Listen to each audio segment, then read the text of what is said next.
I got a couple questions for you. Hmm.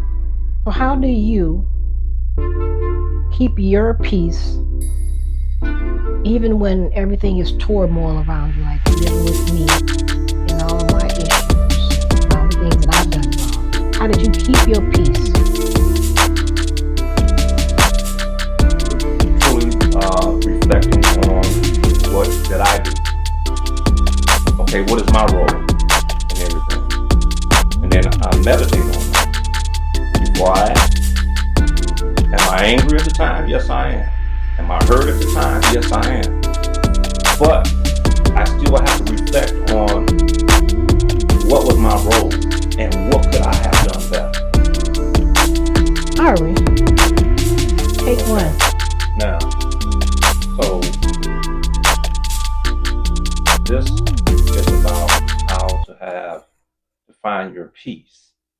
Okay, again, well, my name is Siraj, and this is really about finding your peace because I was asked a question by Shayla, my wife. You know, the question came up about finding your peace. What do you do? And I said, to study yourself. Then what do you do after that? You study yourself some more. What do you do after that? You study yourself, right? Um, and in studying yourself, you have to study creation around you also to see what creation around you is doing, whether that's man, whether that's That's right. animal, energy, whatever it is. So this morning, I wanted to know, you was watching a particular video and you seem to be captivated by these videos. Yeah, Podcasters. podcasts. So what is it that got your attention? What did they say that made you so interested in what those guys were saying? I think he was talking about breath meditation. One of those was breath meditation, and I just think it was meditation, period. But there was something else that sparked you too this morning. If you remember, tell me, because it was like a 2 hour Well, podcast. it was about a particular set of scriptures about obeying, Oh, about being I, submissive. well, I don't have my phone because my phone is doing the recording. Yeah, So I sent a video to a friend you don't. again, Okay, and she referenced Ephesians 2:11 because she's telling me that I should obey you. Right? Is and that what then you're you talking said about? you were going to do what? Oh, I'm going to do my own additional research to try to figure out, not necessarily to prove them wrong, but to prove them wrong, I guess, that it's not just us who need to be submissive all the time. We need to Okay, submit to one another. But I haven't done that yet. okay. So the reason why I now focus on what you said and focus on what those other guys are saying, but really they was really talking about AI. One of the guys that's on there that's talking about this AI is he ended up talking about meditation. And really, what is meditation? Meditation is just quietness. How you feel that you're going to find your quiet. One of my things for quiet is this: is I like to go outside and just sit and grab a book and read. Now that could be mind pollution depending on what you're reading also. But even in that, even if it's really a good book, um, you got to remember that men wrote these books, right? Even when it comes to the scriptures, they say, "Oh, it's inspired by God." Okay, but there's a lot of contradictions and stuff like that also. And I want to say that the contradictions really is language, tone, vibration. Because when you think about it, it says that at the Tower of Babel that God confounded the languages of men, and at that point they couldn't understand one anymore. So it became about the tone, the linguistics of a people, right? But these guys are speaking about meditation and breathing. One of the nose, right? So in the ancient times, one of the things that we could tell when somebody was angry is their breathing. See, and he's doing it to the very day. When somebody's angry, their breathing is a certain way. When they're excited, their breathing is a certain way. When they're sleeping, their breathing is a certain way. So one of the things that we knew back in the day, that when somebody was angry, the first thing we would say was nose. Why? Because it's breathing. You know what I'm saying? It's part of your breath. Who used to say that? I didn't say that. That was an ancient saying back in the day. Nose, bows, nose. Anyways, but that's what it was. We would say certain things, right? We know you was angry. Why? Because the nose would start to flare out, the eyes would get tight, your breathing would get heavy. You know what I'm saying? You would start breathing more heavier, more rampant. But anyways, Let me get this out. How did you go from a young man who your mom warned you about changing your anger for reasons, a lot of reasons, but she warned you when you was a young boy. So we're trying to let them know how you developed your peace. You had to first learn how to control your anger. mhm. And so a lot of people don't have that control. Yeah, I would have to give that to my mother, because my mother was the one that explained to me about having control of your anger. And she saw that my anger a lot of time was coming from people, what they would do, what they would say. And she told me, she said, if you don't learn how to control that now and not let people make you angry, you're going to become very destructive. You know what I'm saying? And it can cause you to die. So I pondered that for years. And then as a young man, I must have been maybe about 7 years old at that time. And I listened to what my mother said, and I started learning then how to tune out the world around me, what they would say, what they would think, what they would do. And I would think about how I feel. What would I do? What do I want to do? And where do I want to go? So I started then, of course, as I get older, I reflect on those things a lot more. But I wanted to say something, that these guys, these gurus that are now on the internet, who is calling themselves gurus and is teaching us something, they're teaching us it's an ancient science. They're not telling us anything new. They're now discovering in this late age what it is, right?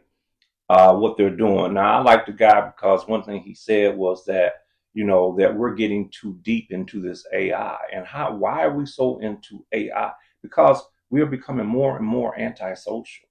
We think that we're social beings. We're becoming antisocial. And and that's because of fear, right? God didn't give us what? Now, this is for the Christian. God didn't give us a spirit of fear, but of love, power, and of a sound mind. So anybody that's going around talking about they're afraid of something, I beg to differ. And that goes for any religion, you know, any religion that is based in fear, or anybody who's claiming a religion, and that includes spirituality too, because you got a lot of people nowadays. Oh, I'm spiritual. I don't have a religion. I don't believe in religion. Uh, Listen, stop it, because all of it is the same thing. I don't care if you burning your rocks, and you're taking your spiritual baths and your salt baths, and you're doing all this stuff. You got your altars. That's a religion, whether you want to accept it or not. But I want to read something to you guys, something that was written well over 100 years ago, right? And the people don't tell you that where these things are coming from. It's been around for many, many moons. It's been around since ancient times. Now I'm gonna leave out. I'm gonna omit certain words because you guys can figure this out on your own. If you do a little bit of research. Now the seeds are perfect, yea, as perfect as the source from which they come. But they are not.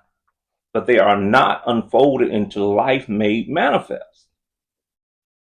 The child is as perfect as the mother is. So man, the seed, must be deeply planted in a soil that he might grow, unfold as does the bud unfold to show the flower. Mary, quite contrary. How does your garden grow? The human seed that came forth from the heart of God was fully, now some people may say Allah, was fully ordained to be the Lord of the plane of soul and of the plane of things made manifest. Okay. Lastly, I want to say this, and it says here, and you must teach your sons. That's into your daughters too, but they're focusing on the son for a particular reason, right? But that includes all. Your mother don't have just sons; she has daughters too. And set their souls on fire with love and holy zeal, and make them conscious of their mission, of their missions to the sons of men. Right? Teach them that they can become one with God, but that through the carnal thoughts and the words and deeds. Now I go back to that. Teach them that I'm gonna say it like this: teach them that they can become one. Teach them that Allah and man are one. So how do you do that? Allah is the holy breath. God is the holy breath. When you was created, God breathed breath, life into your nostril. They called it pneuma, which means to breathe or breath, right? So I'll leave it right there with the book.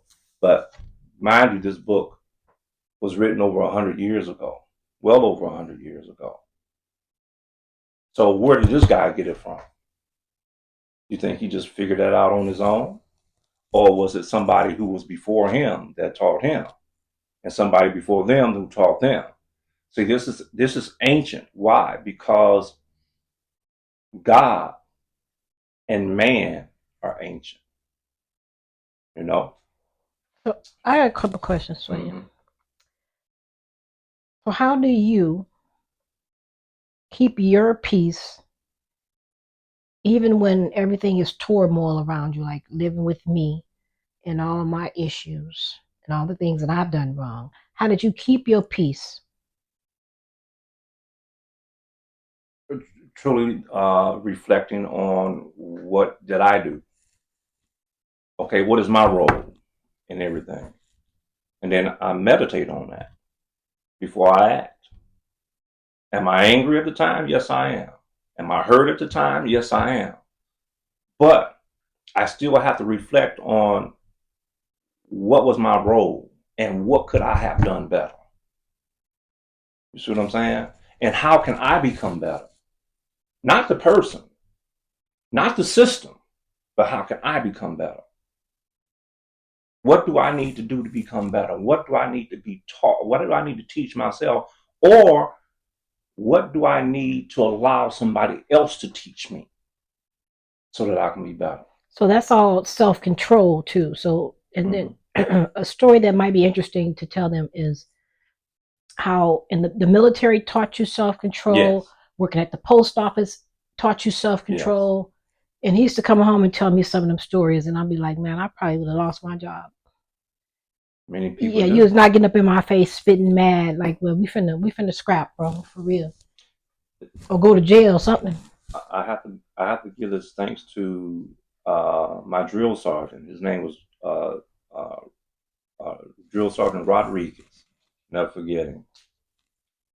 One of the things when I first got in the military, they said I was very disrespectful because number one, I wouldn't look them in the eye, right? And I gave very short answers. Yeah, no, yeah, no. Anything they asked me, yeah. If they asked me, no. And one sergeant became very angry with me one time and wanted to fight me because of the answers that I was giving him and stuff like that. And my drill sergeant, Sergeant Northcutt, he was a brother. Okay, he threw a rock at me, at my helmet. And actually, I wanted to fight because I was thinking, man, I'm gonna mess you up. You know what I'm saying? And he probably was thinking the same thing. I'm gonna mess you up too. You know what I'm saying? But I held my peace because he's the drill sergeant, right?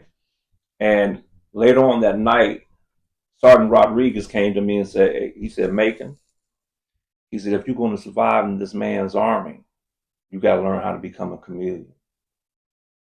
You know what I'm saying? He said, not just in his army. He said, in the world, wherever you are in the world, you got to learn how to become a chameleon. You got to learn how to blend in with society around you. And after all these years, it doesn't mean to become docile and lay down and let people run over you and to take what society's giving you. It means that you're going to have to rise to the top in society, not being, how I want to say, as our prophet said, our prophet Noble Drew Ali said, that we want to do things quietly. See, a quiet storm is totally different. When you loud and carrying on, everybody knows you coming. But when you're silent and you're working, you're that quiet storm that nobody sees coming. Like people always say that you're quiet, but you're not quiet. No, I'm not. So you know when to be quiet. Yes. So you're studying. Mm-hmm. When I get quiet, I'm studying because I'm angry because of what's going on currently in the world. Currently, not just in the world, but it's my world. Her world is our world. And then you're disturbing our world, my world. I'm angry. So now I need to get quiet to find out what it is that I need to do. See what I'm saying? Instead of being angry at everybody, let me get quiet. Let me grab some books and let me start reading. Or I need to talk to somebody that can guide me. You know what I'm saying? Something that I don't know. Right? I talk a lot. Don't get me wrong. Yeah, I do talk a lot. A whole lot. But to when somebody is given much, you have to give much. You know what I'm saying? God, Allah, Jesus, Confucius, so on and so on. Buddha does not give us knowledge to sit on it and retain it. Because what your brother and sister don't know can be detrimental to them. What you know could stop them from going down the wrong road. So I talk a lot because I read a lot. And I talk to a lot of people that's talking to me, that's showing me the way. When I think I know something, then I find I don't know nothing. I know nothing at all. I learn every day. There was a commercial back in the day that said you can learn something from a dummy. You know what I'm saying? We think that people are below us and ignorant, but you can learn something from anybody. Anybody. You can learn something from a mute person or a deaf person, what we call handicap. You remember your niece? Like, I figured out, man, that sister, she's an undercover genius. How can she do the things that she does? And then they saying that she's a mute, she's deaf, or she's, what we use the word, I don't like to use the word. She has a disability. Yeah, physical disability. No, she has I can't remember the name of her disability, but yeah, she's diagnosed with something. But this is how they described her disability.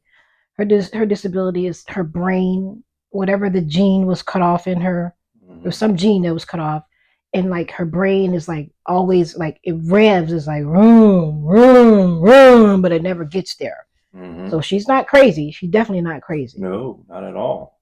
She's like a Helen Keller, if you will. You know what I'm saying?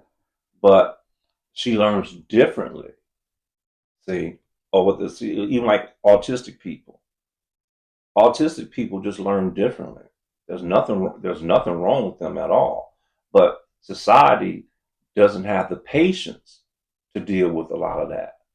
There's only certain people that will, that was created to be able to deal with that. But So another thing I was going to have you bring out. I guess that you feel like you've mastered the breath control. And the example was when I got sick when I was at the hospital and I had COVID for the second time.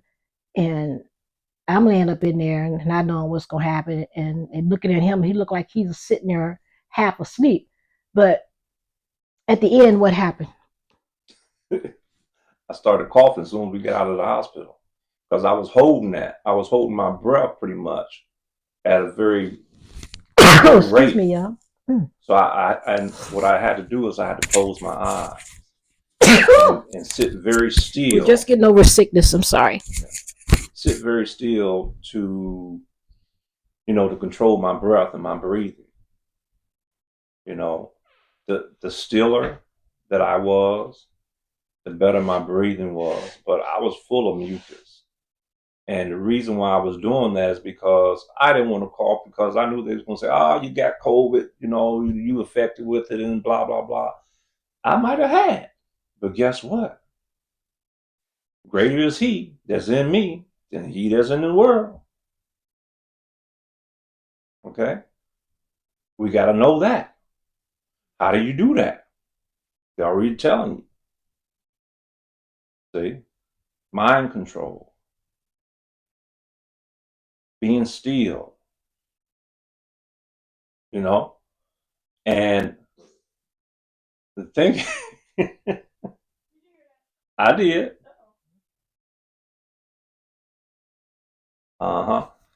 So, we have a lot of people in this planet, just where we are. And I think that's I said this for a long. I've been saying this for a while. The more I read and the longer I live, I realize that our Achilles heel is modernization, technology. We have way too much of it, and even though it shows a form of intelligence, but it kills your natural intelligence along the way because you're relying on it too much. We got people that don't even know how to read a map anymore. You know what I'm saying? What kind of crap is that? You can't read a map? You know what I'm saying? We need to teach. We'll do a little course to show them how to. It doesn't have to be money involved, but it'd be nice if you taught some of these older men who don't know how to read maps how to read a map. Can't change here in tire. Arizona, when you don't have no reception, you can't depend on no phone to tell you how to get around. You got to pull that map out. Nope. Now that's an innate thing that you have, but because I learned that early on. That one of the things that we had back in the day, we had the phone book. Guess what was inside the phone book? A map. Zip codes to tell you what side of town, streets, all that stuff like that. And even they don't know what phone books are, do they? You guys don't know what phone books are. The younger generation. That's too bad. It's a sad thing. It really is, because we had to actually look for stuff, back then. And what's a phone book? Y'all know what a phone book is? Of course you don't. Yeah, the Rolodex, right? Okay, that's your phone book. But no, we literally had. And I used to deliver phone books, when I was working at the post office. I had a big old bag way out here carrying phone books to businesses, to people's homes and stuff like that, but mostly to businesses, right? And what was these businesses doing? They were hiring data entry people to put this stuff into computers now. You see what I'm saying? So they didn't know that they was working themselves out of a job by doing that, because now they have AI, and AI is our greatest danger right now, worldwide. So when you're mistreated, and I don't know if you feel like this, but when you're mistreated and when you don't have friends, like I don't feel like I have friends. I have sisters and I have a few associates, but like I don't have a lot of friends. And this is something that my mom told me years ago when I was younger. She said, "You're not supposed to have a lot of friends. You're supposed to have a few friends." I don't remember exactly the quote, but when you got a whole lot of friends, that means you're doing something wrong. That's what mom taught me. Yeah, Okay. you don't need no, a woman don't need no 20, 30 women that's always up in your house, always calling you, always in your ear. It's just a bunch of chaos. I already got enough chaos. Okay. I shouldn't speak that on myself, but in my mind, I feel like there's always a battle. I guess everybody has that. Yes, but you was told that, right? And that became an energy, right or wrong. It became an energy in your life, and you accepted it. So you think Okay. I need to have a lot? What would our life be like? We don't know, but I've had friends in and out of our life, and I've had some good friends. I've had some white friends that was good friends. I got some black friends that was good Mhm. friends. But I can't even imagine like a house with a bunch of women coming in and out. I've had a lot of friends that came in and out. I had to check a lot of them. Remember? Yeah, because maybe it was their training when they came up by their mothers and their fathers that was not conducive to you. But let me say this: he who wants friends must first show themselves to be friendly. Now, that don't mean that you're gonna have a whole lot of friends, but if you're a person that is friendly to yourself first, you're not gonna have a problem with any friends, because you will attract what you are. Okay. I have a lot of friends, right? We may not talk every day or anything like that.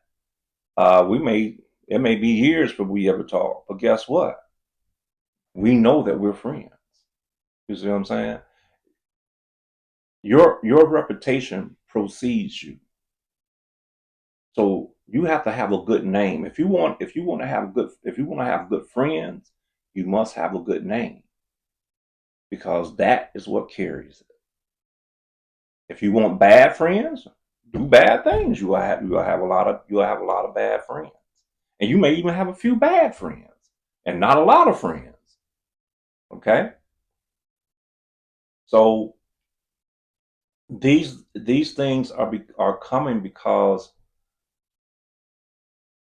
the world has begun to modernize itself. And I ain't saying the world, because the world ain't doing nothing by itself. This is man that's doing this. Man is We needed some technology, we need some advancement, but at the rate that we're going right now, um, men are going to ultimately destroy themselves. And this was the reason why, in the very beginning, that our language was confounded, to keep us from destroying ourselves. And look at what we're doing again. We're still not happy. We're trying. AI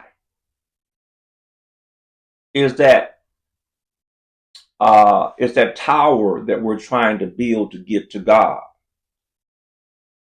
And that's what destroyed them in the very beginning. The Tower of Babel. What we call the Tower of Babel. We call it, or does the Bible call it that? The Bible called it. Well, so that might have came from ancient time. But I've always said this right here, that we're not going into the future. We're actually going backwards in time into the past. See what I'm saying? Man always say, "Oh, we're going into." No, we're not. We're really not going into the future. We're actually going backwards in time, right? It, to the beginning. That thing that was done before shall be done again, and that there's nothing new that's under the sun. You think this stuff is new? You think this technology is new? We done this before, Man, and it destroyed us. I can't even fathom that. A lot of this stuff was done back then, but the ancient Egyptians and our ancestors were pretty smart. Sure, they've had technology that that will boggle your mind, and that's where we're going again. But technology and science should not be in the hands of everybody, because you have people out there that do not listen. I don't care how much they tell you, their consciousness is only vibrating at a certain rate, and it's always going to vibrate at that certain rate. You're not going to get any higher. You are what your ancestors are today. Whatever your ancestors was back then, you're the same thing today. Okay? So there are some people that don't need money. There are some people that don't need technology, but a whole lot of people, listen, even religion can be dangerous to some people, because they'll take that religion. Excuse me, yo. Sorry. And they'll oppress you with that religion through their laws. I think if I had money, I probably would be like MC Hammer. I'd probably give a lot of it away. Like one of the pastors, Sister Williams, taught us when we was in church. It's supposed to be given away. You can't take it with you, but I mean, that's all the financial training and education that we didn't have when we were young. If I have $50,000, you just don't start giving away $100, $100. No, you need to figure out a way to get you a piece of property so you can make some. But see, we weren't taught those things. So, see, this question right here is not a question. It's a proposal to those men and those women. I'm sorry, but I just wanted to say one thing. So I'm gonna let him talk. But my grandbaby, who's gonna have a birthday here in a week or so, and I asked her, would she rather have to go to some jumpy house and spend $75, or would you rather go and let Juma take you to some thrift stores or to the places where you can get you some shoes or coats and clothes? And a 5-year-old can decipher, okay, rather than go have some fun, I need this. Let me go take care of my needs first. Now, as older people, as older adults, that's what we need to be teaching them. If I have, when God grants us with a large sum of money, we should be trying to invest in some land or some property. Like you was looking into trying to own an apartment building that didn't work out. Trying to own a dome home. We're still working on that. But it's our responsibility as elders to leave a legacy. Yeah, true. I was going, and I'm still going to go in that direction. Again, what the guy was talking about today, I don't know who is. I think it was the Rich Roll show, something like that. Rich Roll podcast. He's a big podcaster. Anyways, the guy that was being interviewed on there, he was talking about how some states, and I don't mean the United States. When I say states, I mean countries. You know, groups of people that are practicing the same political body politic, if you will. They're starting to use AI to enforce their laws. And when you start doing that, that's going to become dangerous. They're already doing it here in the Americas, in certain, in small ways, right? But they're being covert about it. These are covert operations, right in your face. You're driving down the street and there's a camera, and maybe you're in a neighborhood where there's a school at, and snap. Now you got a ticket in the mail saying that you was going at a certain speed, and Mr. Smith is the plaintiff. Well, Mr. Smith is not Mr. Smith. Mr. Smith is AI. It's a camera. Should we be afraid of AI, or we just need to AI can become dangerous based on the mind that's programming it. See, and that's why I said that some people don't need to be in science because their vibration is only so high. It's not going to get any higher. It's in their genes. It's in their genetics. Okay, it's not going. Your gene pool is not going to increase. What does that mean? What that means is they've done a study worldwide on DNA, and they discovered that certain animals have a DNA strand of a certain strand, and then they've done it on humans, mankind, all over the planet, and they found out that certain men have a certain DNA strand, and it's all they're gonna ever have. They've had it from time immemorial to this very day, and there are those, and so that's what I mean. Their vibration or their DNA strand is going to remain the same. That's never going to change. I don't care how much AI you use. I don't care how many pills you take. You know what I'm saying? I don't care how long you think you can live. You see what I'm saying? Your DNA strand is your DNA strand. You are your ancestors without a doubt. Okay? Just like I am my ancestors without a doubt.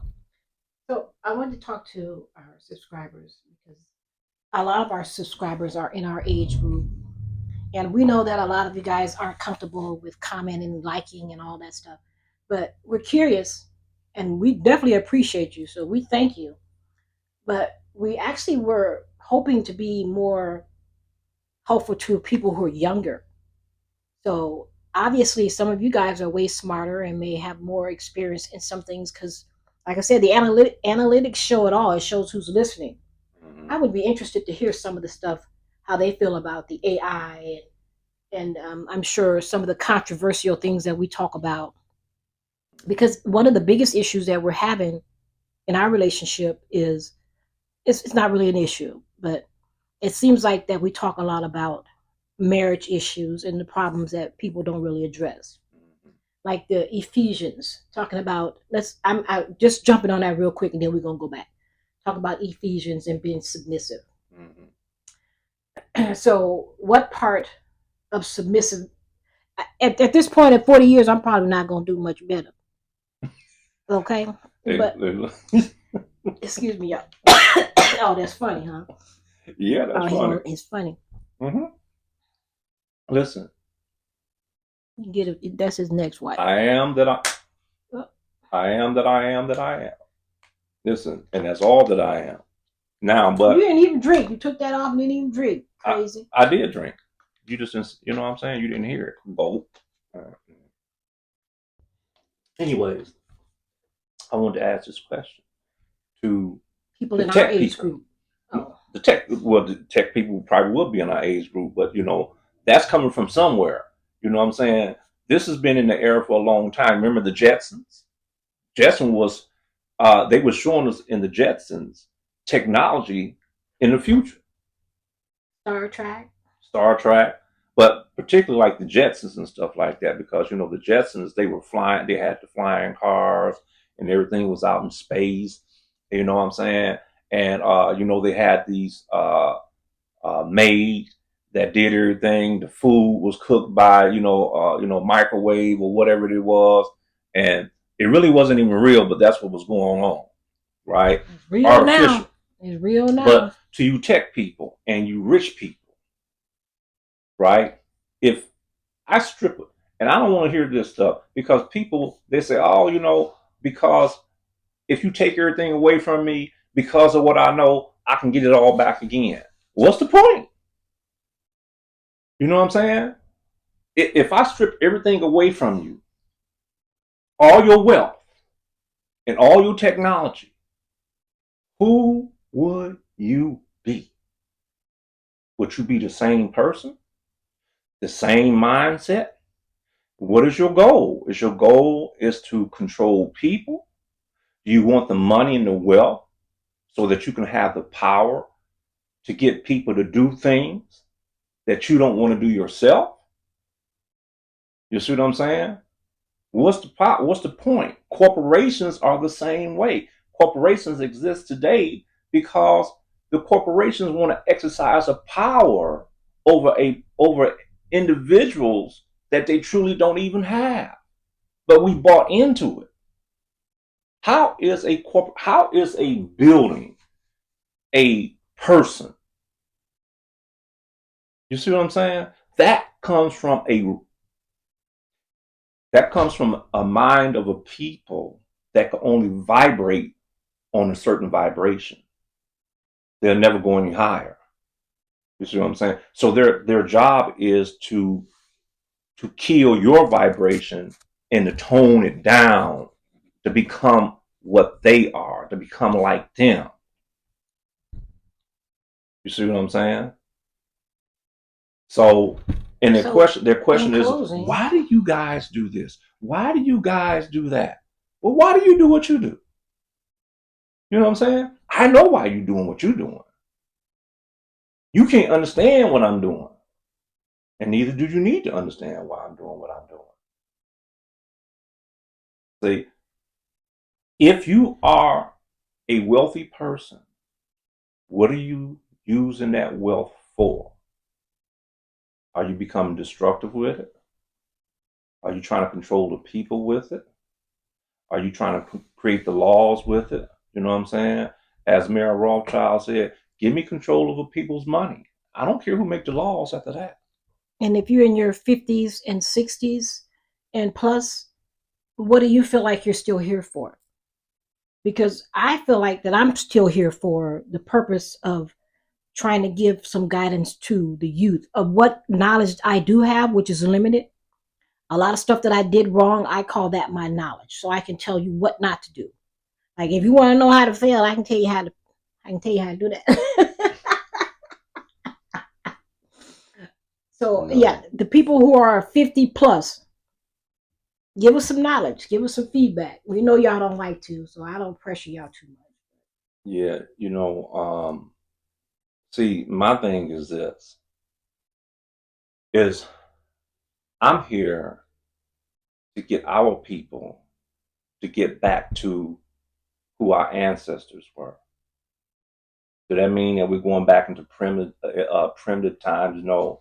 What it is meant for us to do is to start getting our minds back, right?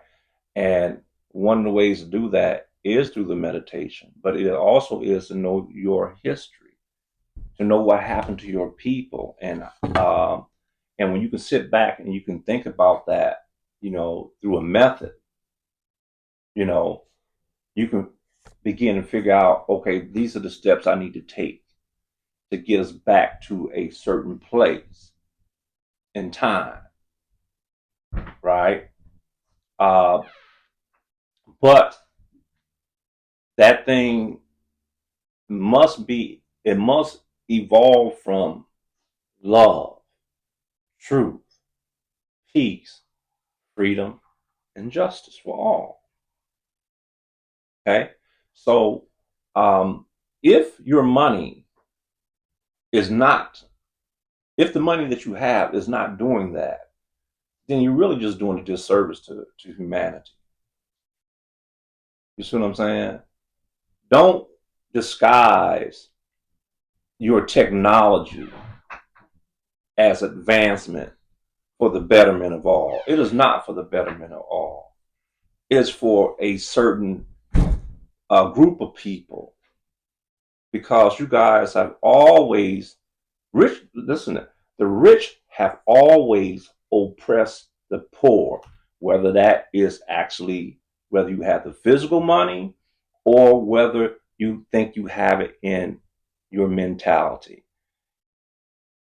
We know that you may be intelligent, but the things that you do will tell me whether you're rich or whether you're poor.